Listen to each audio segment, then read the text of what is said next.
আমি তখন শহরে থাকতাম। গ্রামে খুব একটা যাওয়া আসা ছিল না। তখন আমার কাছে কোনো মোবাইল ফোনও ছিল না। তাই বাড়িতে যোগাযোগ খুব কম হতো। বাড়িতে যাওয়া আসার রাস্তাও খুব খারাপ ছিল, তাই বাড়িতে অনেক দিন পরপর যেতাম। প্রায় 1 বছর পর একদিন বাড়িতে এসে গ্রাম দেখতে বেরিয়েছিলাম। প্রতিবার গ্রাম দেখতে আমি কাউকে না কাউকে সঙ্গে করে বেরুতাম। কিন্তু সেদিন আমি গ্রাম দেখতে একাই বেরিয়েছিলাম। আমাদের গ্রামটির রাস্তাঘাট ঘন জঙ্গলে ঢাকা। ঘুরতে ঘুরতে কখন যে সন্ধ্যা নেমেছে সেদিকে আমার খেয়াল ছিল না।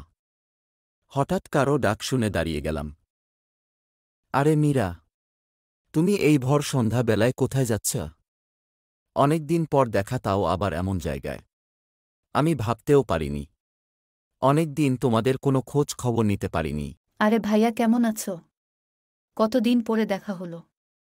সেই তুমি আসলে, তবে বহু দেরি করে আসলে। মীরা, তুমি এভাবে কথা বলছো কেন? কি হয়েছে তোমার? সবকিছু ঠিক আছে তো? সবই ঠিক আছে।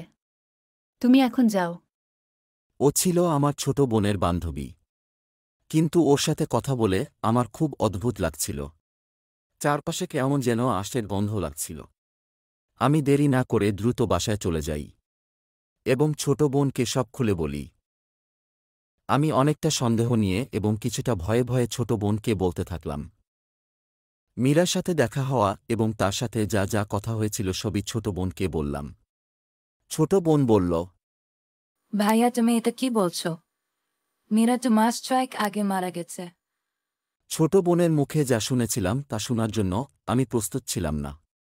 আমার শরীর যেন হিম হয়ে আসছিল।